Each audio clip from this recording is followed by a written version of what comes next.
जब एक टीचर अपने क्लासरूम में स्टूडेंट को पढ़ा रहा था, तभी अचानक एक एलियन जिसका नाम दारुमा है, वह उस क्लासरूम में पहुंचकर उस टीचर को मार देता है। अपने टीचर को मरा देख सभी स्टूडेंट्स डर जाते हैं और अपने क्लासरूम से बाहर निकलने की कोशिश करते हैं, लेकिन क्लासरूम का दरवाजा अपने आप ही बंद हो जाता है। इसके बाद दारुमा उन स्टूडेंट्स से कहता है कि अगर तुम में से कोई मुझे हिलते हुए दिख गया तो वह मारा जाएगा। यह कहने के बाद दारुमा अपना मुंह दीवार की तरफ कर देता है और एक गाना गुनगुनाने लगता है। लेकिन दारुमा जैसे ही स्टूडेंट्स की तरफ वापस अपना मुंह करता है तो जो स्टूडेंट उसे हिलते हुए दिखते हैं वह उन सभी स्टूडेंट्स को मार देता है। उसका स्टूडेंट्स को मारने का तरीका भी बिल्कुल अजीब ही था, क्योंकि स्टूडेंट के मरते ही उनकी गर्दन छोटी छोटी बॉल्स में बदल जा रही थी। दारुमा अब थोड़ी देर बाद दीवार की तरफ मुड़कर गाना गाने लगता है और जैसे ही वह गाना गाकर वापस अपना मुंह स्टूडेंट की तरफ करता है, एक बार फिर से जो भी स्टूडेंट उसे हिलता हुआ दिखता है, दारुमा उसे मार देता। उस क्लासरूम में ताकाहाता और साकेती नाम के दो लड़के भी मौजूद हैं। ताकाहाता अब समझ जाता है कि यह एलियन हमारे साथ एक गेम खेल रहा है जिसमें अगर हम हिले तो मारे जाएंगे, इसलिए वह सभी स्टूडेंट्स को अपनी जगह से हिलने के लिए मना करता है। ताकाहाता की नजर दारुमा के सर के पीछे लगे एक टाइमर पर भी पड़ती है और उस टाइमर के नीचे उसे एक बटन दिखता है। ताकाहाता सभी स्टूडेंट से उस बटन तक पहुंचकर उसे दबाने के लिए कहता है और ऐसा करने में ज्यादातर स्टूडेंट्स मारे जाते हैं। अब सिर्फ ताकाहाता और साकेती ही जिंदा बचे हैं। दोनों जानते हैं कि इस बटन को प्रेस करने पर ही यह डेथ गेम रुक सकता है, इसलिए वह दोनों मिलकर एक प्लान बनाते हैं और उस प्लान के मुताबिक साकेती नीचे झुकता है और ताकाहाता साकेती की पीठ की मदद से एक बड़ी छलांग लगाकर उस दारुमा के सर के पीछे लगे बटन को दबा देता है। तभी टाइमर भी रुक जाता है। इसके बाद वह दोनों समझ जाते हैं कि यह गेम शायद अब खत्म हो चुका है, इसलिए दोनों खुश होते हैं। लेकिन वह दारुमा फिर से खड़ा होता है और साकेती को मार देता है। उसे मारने के बाद दारुमा ताकाहाता से कहता है कि तुम इस गेम के विनर हो क्योंकि तुमने ही बटन दबाया है और जो बटन दबाएगा वही जिंदा रहेगा। इसी बीच इचिका नाम की एक लड़की जो ताकाहाता की गर्लफ्रेंड है, वह उस क्लासरूम का दरवाजा खोलकर अंदर आने लगती है, लेकिन उस कमरे में पड़ी हुई लाशों को देखकर वह डर जाती है। वैसे इस स्कूल के सभी कमरों में इसी तरह की एक गेम चल रही है और इस गेम को जीतकर ही इचिका बाहर निकल पाई है। तभी दारुमा उनके पास आकर उनसे कहता है कि तुम चूहे हो और बिल्ली तुम्हारे पास आ रही है, और अब वह दोनों वहाँ से भागकर एक बास्केटबॉल के हॉल में पहुँचते हैं। उनके उस हॉल में आते ही वहां के दरवाजे बंद हो जाते हैं। उस हॉल में पहले ही कुछ और स्टूडेंट भी थे जो चूहे वाली ड्रेस पहने हुए थे। ये सभी स्टूडेंट्स भी दारुमा वाली गेम को जीतकर इस हॉल में पहुंचे हैं। इसी बीच एक बहुत बड़ी बिल्ली वहां पहुंच जाती है। उस बिल्ली को देखकर सभी स्टूडेंट्स डर जाते हैं। उस बिल्ली के गले में एक नेट भी है जिसे देखकर वह स्टूडेंट कुछ समझ नहीं पा रहे थे। उन स्टूडेंट्स के देखते ही देखते वह बिल्ली अब उन सभी स्टूडेंट्स के पीछे भागकर सिर्फ उन्हीं स्टूडेंट्स को खाने लग जाती है जिन्होंने चूहे वाली ड्रेस पहनी हुई थी। वह बिल्ली ताकाहाता और इचिका के पास भी पहुंच जाती है, लेकिन वह उन्हें जिंदा छोड़ देती है क्योंकि उन्होंने चूहे वाली ड्रेस नहीं पहनी थी। थोड़ी ही देर में एक बास्केटबॉल उन स्टूडेंट्स के पास आकर गिरती है जिस पर एक टाइमर लगा था और अब सभी समझ जाते हैं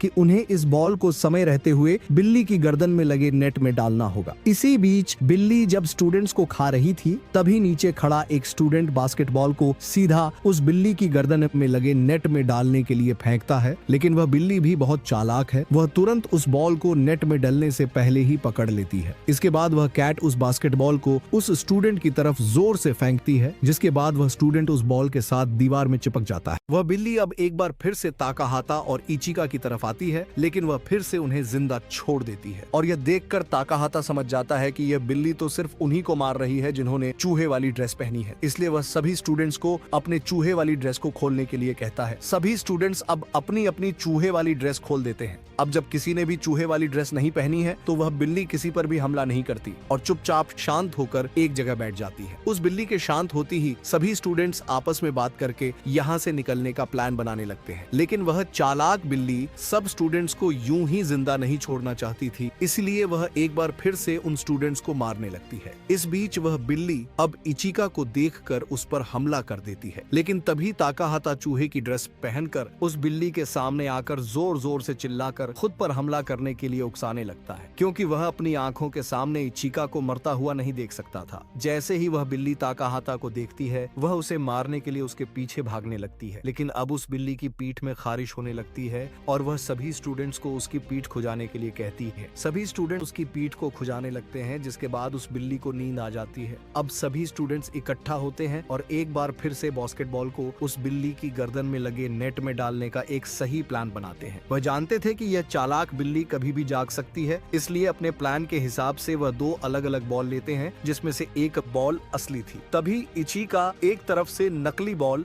जिसे उन्होंने बास्केटबॉल का ऊपरी कवर चढ़ाया था, उसे लेकर सामने से जाएगी। अगर वह बिल्ली जाग भी जाती है तो दूसरी तरफ ताकाहाता असली बॉल को उस नेट में डालने की कोशिश करेगा। वह दोनों अब उन बॉल्स को लेकर उस बिल्ली की तरफ भागने लगते हैं, लेकिन तभी बिल्ली जाग जाती है और इचिका के हाथों में उस बॉल को देखती है जिसमें बास्केटबॉल का कवर लगा था। वह उसे असली बॉल समझकर अपना ज्यादा ध्यान उस बॉल को रोकने की तरफ लगा देती। तभी मौका मिलते ही ताकाहाता असली वाली बॉल को बिल्ली की गर्दन में लगे नेट की तरफ फेंक देता है, लेकिन वह बॉल सही से उस नेट में नहीं गिरती। इसी बीच अमाया वहां आकर उस बॉल को समय रहते नेट में डाल देता है। इसके तुरंत बाद वह बिल्ली गेम ओवर की घोषणा कर देती है और इस गेम में जीते हुए स्टूडेंट्स का नाम अनाउंस करती है, जिसमें सिर्फ 3 स्टूडेंट्स ही थे, अमाया, इचिका और ताकाहाता। यहाँ मैं आपको बता दूं कि अमाया दिखने में तो बहुत शांत स्टूडेंट है, लेकिन वह बहुत जिद्दी है और खुद को एक शैतान मानता है। जब वह अपना नाम विजेताओं में सुनता है तब वह इस गेम में हारे सभी स्टूडेंट्स को मार देता है। कुछ ही पलों के बाद बिल्ली के मुंह से गैस निकलती है, जिसके बाद ताकाहाता को एक कमरे के अंदर दिखाया जाता है। वैसे ये कमरा एक सफेद क्यूब के अंदर है, जिसमें न जाने और भी कितने रूम हैं। फिलहाल इस रूम में 3 और स्टूडेंट भी मौजूद थे। उन स्टूडेंट्स में उसे एक लड़की भी दिखती है। इस लड़की का नाम तकाशी है, जो कि ताकाहाता की एक्स गर्लफ्रेंड भी है। वह दोनों एक दूसरे को वहां देख आपस में बात करने लगते हैं। तभी उनके सामने एक स्क्रीन ओपन होती है, जिसमें इस क्यूब के बाहर क्या हो रहा है वह सब कुछ दिखाया जाता है। दरअसल कुछ एलियंस ने स्कूल में पढ़ने वाले सभी बच्चों को किडनैप कर लिया है और उन्हें खुद की बनाई डेथ गेम को खेलने के लिए मजबूर कर दिया है। वैसे इस गेम की वजह से कुछ बच्चे इस गेम में पहले ही मारे जा चुके हैं और जो भी स्टूडेंट जिंदा बचे हैं वह सभी इसी क्यूब के अंदर है। यह क्यूब पूरे शहर के ऊपर उड़ रहा है, जिसे सभी इंसान देख सकते हैं। इसके तुरंत बाद उनके सामने आ रही स्क्रीन पर एक मैसेज डिस्प्ले होता है, जिसमें सभी स्टूडेंट्स को चाबियां ढूंढकर ताला खोलने के लिए कहा जाता है। उस मैसेज के आने के बाद उस रूम का दरवाजा खोलकर 4 डॉल्स रूम के अंदर आ जाती हैं और सभी स्टूडेंट्स को अपने साथ गेम्स खेलने के लिए कहने लगती हैं। उनमें से एक डॉल कहती है कि तुम में से एक स्टूडेंट की आंखें बंद कर दी जाएंगी और हम चारों तुम्हारे सर्कल में घूमेंगी। तुम्हें सिर्फ यही बताना है कि तुम्हारे पीछे कौन सी डॉल खड़ी है। उस कमरे में मौजूद एक स्टूडेंट खुशी खुशी उनके साथ इस गेम को खेलने के लिए तैयार हो जाता है। वह चारों डॉल्स अब उस स्टूडेंट के चारों तरफ घूमने लगती हैं।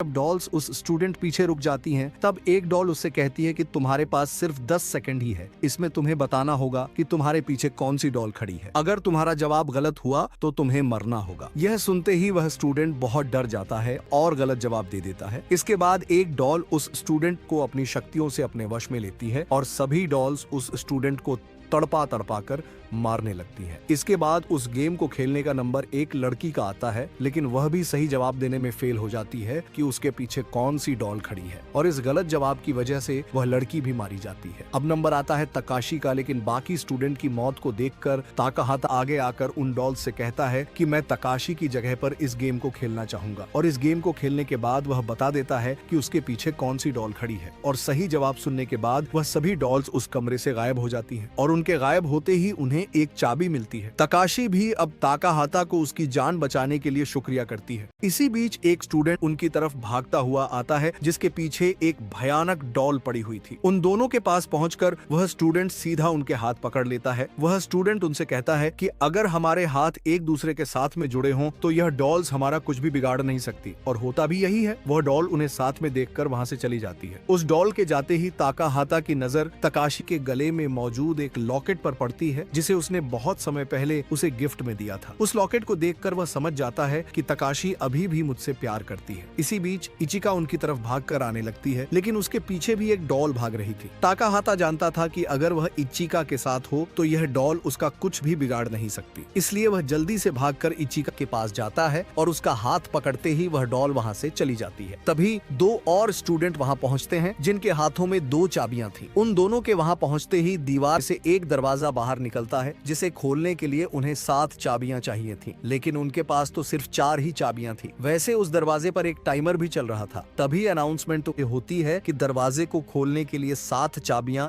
एक साथ ताले में लगानी होगी। थोड़ी देर में उन्हें 3 और चाबियां मिल जाती हैं, जो ताकाहाता के ही स्कूल में पढ़ने वाला लड़का अमाया लेकर आता है, और 7 चाबियां मिलते ही वह चाबियों को एक साथ उन तालों के अंदर डाल देते हैं, जिसके बाद वह सभी पहुंचते हैं इस मौत के खेल के अगले लेवल में। इस लेवल में उन्हें सामना सामना करना पड़ता है एक सफेद भालू का। वह सफेद भालू उनसे कहता है कि मुझे व्हाइट कलर बहुत पसंद है और साथ ही वह लोग भी पसंद है जो सच बोलते हैं। इसलिए इस गेम में मैं तुमसे कुछ सवाल पूछूंगा जिनका जवाब तुम सब स्टूडेंट्स को सही देना होगा। अगर किसी का जवाब गलत निकलता है तुम सबको अपने में से किसी एक को कुर्बान करना होगा। वह सफेद भालू उन सभी स्टूडेंट से पूछता है कि तुम्हारी फेवरेट डिश कौन सी है। सभी स्टूडेंट्स उस भालू को अपनी पसंदीदा डिशेस के बारे में बता देते हैं, लेकिन वह भालू उनसे कहता है कि तुम में से कोई है जो अभी भी झूठ बोल रहा है। वह सब स्टूडेंट अब एक दूसरे को देखकर झूठ बोलने वाले स्टूडेंट्स को ढूंढने लगते हैं, लेकिन कोई भी खुद को झूठा नहीं कहता। इसलिए अब वह सभी किसी एक को कुर्बान करने का डिसाइड करते हैं और भालू को उस स्टूडेंट को मारने का इशारा करते हैं। उन स्टूडेंट्स का इशारा मिलते ही वह सफेद भालू उस स्टूडेंट को मार देता है। इसके तुरंत बाद वह सफेद भालू उनसे अगला सवाल पूछता है। वह उनसे पूछता है कि क्या तुम सभी स्टूडेंट्स ताकाहाता को पसंद करते हैं। सभी स्टूडेंट्स ये कहते हैं कि हाँ, हम सब ताकाहाता को पसंद करते हैं, लेकिन वह सफेद भालू एक बार फिर उनसे कहता है कि तुम में से कोई एक है जो अभी भी झूठ बोल रहा है। सभी स्टूडेंट्स खुद को सही ठहराने लगते हैं, लेकिन इसी बीच एक स्टूडेंट उन सबको बताता है कि तकाशी ताकाहाता की एक्स गर्लफ्रेंड भी है और हो सकता है कि शायद वह ताकाहाता को पसंद नहीं करती हो। वैसे ताकाहाता तो जानता था कि तकाशी के मन में अभी भी उसके लिए बहुत प्यार है। उसे यह भी पता है कि उन स्टूडेंट्स में से एक स्टूडेंट जिसका नाम अमाया है वह उसे पसंद नहीं करता, लेकिन अब बाकी स्टूडेंट्स उस सफेद भालू को तकाशी को मारने के लिए कह देते हैं। तकाशी तो ताकाहाता से कह ही रही थी कि मैं अभी भी तुमसे बहुत प्यार करती हूँ, और इसी बीच वह भालू अपने एक हाथ से तकाशी से मार देता है। जब ताकाहाता तकाशी की डेड बॉडी के पास जाता है तब उसे वहां पर उसके गले में पड़े लॉकेट, जो उसके प्यार की आखिर निशानी भी थी, उसके और खून के अलावा कुछ भी नहीं दिखता। ताकाहाता अब उस लॉकेट को अपने पास रख लेता है। उसे सफेद भालू पर अब बहुत गुस्सा आ जाता है। वह उस भालू से कहता है कि माना कि हम में से किसी ने झूठ बोला है, लेकिन यहाँ सबसे बड़े झूठे तो तुम ही हो जिसने अपने काले शरीर पर सफेद बर्फ की चादर पहनी हुई है। वैसे ताकाहाता ऐसा इसलिए कह रहा है क्योंकि जिस हाथ से उस भालू ने तकाशी को मारा है उस हाथ वाली जगह काली दिख रही है। वैसे भालू खुद भी नहीं जानता था कि यहाँ मौजूद सभी स्टूडेंट्स के बीच में उसका झूठ पकड़ा जाएगा। इसलिए अब उस भालू के शरीर में लगा हुआ सारा बर्फ निकलने लगता है और उस भालू का काला रंग सभी स्टूडेंट्स को दिखने लगता है। वैसे यहाँ मैं आपको बता दूं कि उन्होंने इस लेवल को भी पार कर लिया है और अब वह पहुँचते हैं समुंदर के साथ बने एक किले के ऊपर। अब वह सिर्फ 5 स्टूडेंट ही बचे हैं जो इस गेम में अभी तक जिंदा है। सभी स्टूडेंट्स आपस में बात कर ही रहे थे कि तभी एक लकड़ी की डॉल दरवाजा खोलकर उनके पास आती है। स्टूडेंट के देखते ही देखते उस लकड़ी की डॉल से 2 और छोटी डॉल्स निकलती हैं। उनमें से एक डॉल उन सभी स्टूडेंट्स से कहती है कि यह लेवल इस डेथ गेम का सबसे अंतिम लेवल है। वह डॉल उन 5 स्टूडेंट्स को इस गेम के रूल्स बताने लगती है। वह उनसे कहती है कि रूल्स बहुत सिंपल हैं। सबसे पहले तुम्हें 5 स्टिक्स दी जाएंगी, जिसमें से जो स्टिक सबसे अलग होगी उसे राक्षस का दर्जा दिया जाएगा। इस राक्षस को सबसे पहले तो एक डॉल को किक मार के एक जार को नीचे गिराना है और उस कैन को एक जगह पर रखकर उसकी हिफाजत करनी होगी। जो बाकी 4 स्टूडेंट है उन्हें इस राक्षस से खुद को बचाना होगा, लेकिन साथ में उस राक्षस का काम सभी स्टूडेंट्स को पकड़कर एक जेल में बंद करना होगा। लेकिन इसी बीच अगर कोई स्टूडेंट उस कैन को किक मार देता है तो बाकी सभी स्टूडेंट जो जेल में बंद है वह सभी जेल से छूट जाएंगे। वैसे उस कैन को किक मारने से एक जोरदार ब्लास्ट होगा जिसमें किक मारने वाला मारा भी जा सकता है। इसके बाद गेम को स्टार्ट कर दिया जाता है, जिसमें एक डॉल अपने मुंह से 5 स्टिक्स निकालती है और सबसे अलग वाली स्टिक अमाया की आती है, यानी कि अमाया अब इस गेम का राक्षस है। अब बाकी 4 स्टूडेंट वहां से भागकर किले के अंदर छुप जाते हैं। अमाया भी अब जल्दी से उस डॉल को किक मार के एक कैन को नीचे गिराता है और उस कैन को एक गोले के अंदर रख देता है। वैसे यह किला इतना बड़ा भी नहीं था कि अमाया बाकी स्टूडेंट को ढूंढ ना पाए। वह तो बड़ी आसानी से 2 स्टूडेंट्स को ढूंढकर उन्हें जेल में बंद कर देता है। इसके बाद वह इचिका को भी ढूंढ लेता है और उसे पकड़कर जेल में डाल देता है। अब सिर्फ ताकाहाता अकेला ही बचता है जिसे अमाया अभी तक ढूंढ नहीं पा रहा था। लेकिन अमाया यह जानता था कि ताकाहाता बाकी स्टूडेंट्स को जेल से बाहर निकालने के लिए जरूर आएगा, इसीलिए अमाया अब कैन के पास खड़ा हो जाता है। इधर ताकाहाता अब अपने सभी साथियों को उस जेल से बाहर निकालने का सोच ही रहा था कि तभी उसे अपने सामने एक कवच दिखता है। ताकाहाता अब उस कवच को पहनकर अमाया के सामने आ जाता है। इस कवच का वजन बहुत भारी था। ताकाहाता उस कवच को पहनकर अगर कैन को किक मार देता है तो वह होने वाले ब्लास्ट में बच सकता है, लेकिन उसके लिए ऐसा करना इतना आसान नहीं था। ताकाहाता तो ठीक से चल भी नहीं पा रहा था। अमाया अब ताकाहाता के पास आता है और उसके सर के सिर पर पहने हुए कवच को निकालकर हंसने लगता है, लेकिन अमाया इस बात से अनजान था कि उसके ताकाहाता के पास आते ही ताकाहाता ने अपने कवच के साथ लगी एक जंजीर को उसकी कमर में बांध दिया है। ताकाहाता भी अब जल्दी से उस जंजीर को खींचकर समंदर में छलांग लगा देता है। उसके साथ साथ अमाया भी जंजीर में फंसा होने की वजह से उस किले के आखिरी छोर तक पहुंच जाता है और ताकाहाता को ऊपर खींचना लगता है, क्योंकि उसे पता है कि अगर ताकाहाता पानी में गिर जाता है तो उसके साथ वह भी उस समंदर में डूब जाएगा। लेकिन ताकाहाता का प्लान कुछ और ही था। वह जल्दी से अपने कवच को खोलकर पानी से बाहर निकलकर किले के ऊपर पहुंच जाता है। उसका शरीर इतना थक चुका था कि उससे अब कैन की तरफ बढ़ा भी नहीं जा रहा था, लेकिन वह फिर भी हिम्मत करके उस कैन की तरफ अपने कदम बढ़ाने लगता है। इधर अमाया भी अब उस कवच को ऊपर खींचकर खुद को उस जंजीर से छुड़ा लेता है और ताकाहाता को कैन को किक मारने से रोकने के लिए भागने लगता है, लेकिन उससे पहले ही ताकाहाता उस कैन को किक मार देता है। सभी स्टूडेंट सोच रहे थे कि बहुत बड़ा ब्लास्ट होने वाला है, लेकिन वहां पर कोई भी धमाका नहीं होता। इधर जो स्टूडेंट जेल में बंद थे वह सभी बाहर निकल आते हैं। इसके तुरंत बहुत वह तीनों डॉल्स एक बार फिर से वहां आती हैं और उनसे कहती हैं कि हम तो तुम्हारे साथ मजाक में कह रहे थे कि इस कैन को किक मारने पर एक जोरदार ब्लास्ट होगा। वह डॉल उनसे कहती है कि तुम सब इस गेम के सभी लेवल्स को पार कर चुके हो। यह सुनते ही सभी स्टूडेंट्स खुश हो जाते हैं। इस गेम को जीतने पर उन सभी स्टूडेंट्स को एक एक आइसक्रीम दी जाती है। एक डॉल उनसे कहती है कि तुम्हारा इनाम इन आइसक्रीम के स्टिक्स के ऊपर लिखे हैं और उस इनाम को तुमसे कोई भी छीन नहीं सकता। सभी अब खुशी खुशी उन आइसक्रीम्स को खाने लगते हैं। अपनी आइसक्रीम को खाने के बाद इचिका जब स्टिक्स को देखती है तो उसे पता चलता है कि इस गेम को जीतने के इनाम में उसे तो मौत मिलने वाली है। इसके साथ दो और स्टूडेंट्स को भी इनाम में मौत लिखा मिलता है। सिर्फ अमाया और ताकाहाता की स्टिक्स पर ही जिंदगी लिखा आ रहा था। अब वह डॉल अपनी शक्ति से इचिका और बाकी दो स्टूडेंट्स को मार देती है। इसके बाद अमाया और ताकाहाता को उस क्यूब के ऊपर दिखाया जाता है जिसके अंदर यह सभी गेम्स खेली जा रही थी। जितने भी स्टूडेंट्स इस गेम का हिस्सा जबरदस्ती बनाए गए थे, उनमें से सिर्फ ताकाहाता और अमाया ही जिंदा बच पाते हैं। प्यारे दोस्तों, अगर आपने हमारी इस वीडियो को पूरा अंत तक देखा है तो आप वीडियो को लाइक और साथ ही साथ हमारे चैनल को भी सब्सक्राइब जरूर कीजिएगा।